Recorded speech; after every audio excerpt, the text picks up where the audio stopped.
İnne Allah Teala 30. mübarek ayette Yasin şeriften Euzu billahi mineşşeytanirracim. Bismillahirrahmanirrahim. Ya hasreten alel ibad. Ma ya'tihim min rasulin illa kanu bihi yestehzi'un.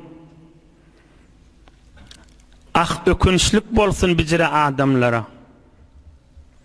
Bulara her peygamber gelse buları maskara etýärler diýipdir.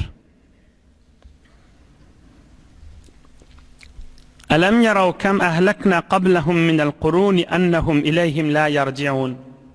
Görmeýärlermi? Önkü adamlardan ölüp giderler ve üstüne azap iğneler evrilip gelýärlermi? Ve in kullu lamma cemi'un ladeyna muhdarun. Şolan hemmeleri Hudaý Taala aýtýar, meniň huzurumda dest girşede, meniň huzurumda getirilje duular gaçalga we gidelge yerleri ýok diýip aýdýar. Ine 3 mübarek ayet. Önkü kıssan iyidi bollugy hesap be. Peygamber gelmeli, onu maskara etmeli. Kıyamatda maskara etýän adamlaryň jezasy näme? Kıyamet gününe maskara diýdigi näme diýdigi? Teoriyanyň näkleri güldürjek bolup bir kefaýdyp şonu oynamak, ýobalamak. Maskara etmek diýdigi näme? Teoriyanyň näkleri güldürjek bolup bir adama bir zat diýip şonu maskara etmek, ýobalamak, oynamak, kiçeltmek. Yine bir bar aýdyn. Maskara etmek diýdigi başga birini ýobalap, oynap, kiçeldip, bir kefaýdyp teoriyanyň näkleri güldürmek.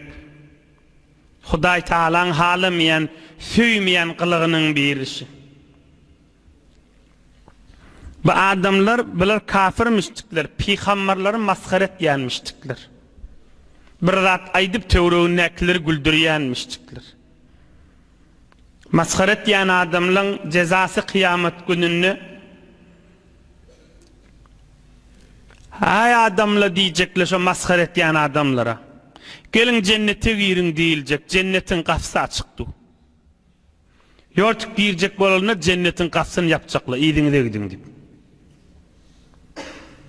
Aňyrak dellerine ýene gapyny açjaklar. Gelen giran diýip. Ýene cenneti girip barýakala gapyny ýapjaklar da. Maskara denseňle kıyamatda bir maskara bolmaly özler. Allah ol azapdan, ol hit bolmadan, ol aňylaklykdan, o biýabireçilikden Hudaý hemmäňizi mahfuz etsin.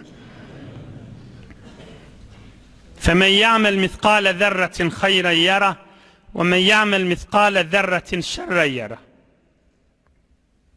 Dünýeden ötmäken maskara denne bolsa Allah'ın huzuruna gitmen bagşla diýmeli. Tarafa tanıyan bolsaň meni bagşla diýmeli. Teoriyanyňdäki adam gülüllügi bilen hiç netije gelýän näldir insana. Peygamberimiz aleyhissalatu vesselam'ın zamanında da gülüşdirmek barmış. Bu peygamberimiz de gülýänmiş. Ve aýdypdyr, gülüşmek ve gülmede bir adam kiçeldiljek bolsa edilmez diýipdir. Bir adam kiçeldiljek bolsa edilmez diýipdir.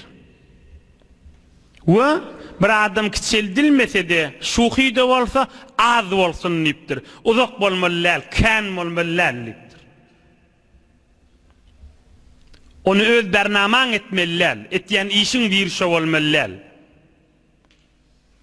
Seni adamla görenni ben oynayacak oğubu deyip korkmalılar. Yani ansatacak sadece din gurrun aydıluvati. Yaş oğlanlar, cavan doğanlar. Tamamını güldürecek bolup aydiyanmış.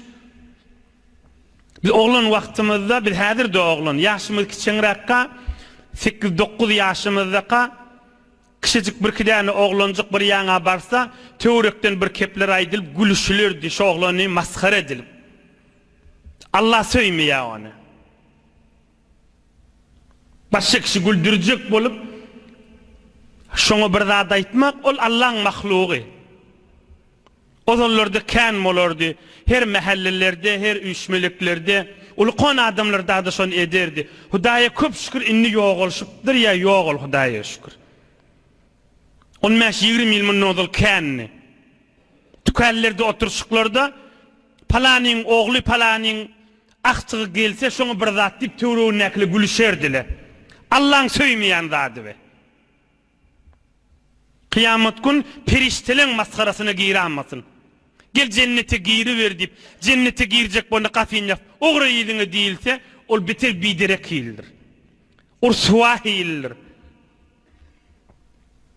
Eger uzak etýän işi şu maskaralyk bolsa, onu ahir cennetin gafsyny açyk goýjaklar, gella diýerlerini indi ýadap ol adamda geljek diýerler. Ýene gafy ýapylar maňa dip. Hudaýyň ýanyna boş gitme dahim. Ya zenanasyny kiçeltjek bolup, ya ärini kiçeltjek bolup, boýdaşlarynyň arasyny gülüşmek, ya ärini kiçeltjek bolup en atçasynyň ýanyna bir towar gelilleň etýän işi da öz dogullar, öz kowmy hyşynyň arasyny ärini kiçeltjek bolýar. Allah'ın ýanyna gaty kiçi bolar şo gelin, zelil bolar, har bolar, Hudaýyň gaharyna düşer. Ya bir tovar erki adamlaň etýän iş şeýledi. Hanawadyly üýşi berse, töwrüň näkiller güldürjek bolup öz zenanasyny kiçeltýärdi. Allah'ın nazaryndan düşer. Bir adamlary Antakiya şähriň adamlaryny Hudaý Taala aýdýan zadyny öýdi. Ey jemaatler, olar bir zamanyň adamlaryndan hoşgözeranrak, kärrak gülüşýänmişdikler. Qowdatları ýitişýänmişdikler. Kudret bedeniler kanmış. Altın kümüşler kanmış. Kur'an-ı Kerim'de var. Qarun'un nagat qızıl kanmışdyk. Men huwa ashaddu minhu quwwatan wa aktharu jama'. Hudaýa etýär Qarun'un maly kan adam kantdy diýe. Qarun'un maly kan adam kantdy diýe. Men döwrüme 10 adam işdi, 5 adam işdi, 6 adam işdi, ya fakirrak, ya ejidrak, ya eýesizrak görüp de maskar etmek Allah'ın ýanyna biderek zatdyr. Eýesiz zat bolmaz. Hemmemiziň eýämiz Allah Zülcelal'dyr. Maskar etýän adamy kıyamet gün maskar ediljekdir.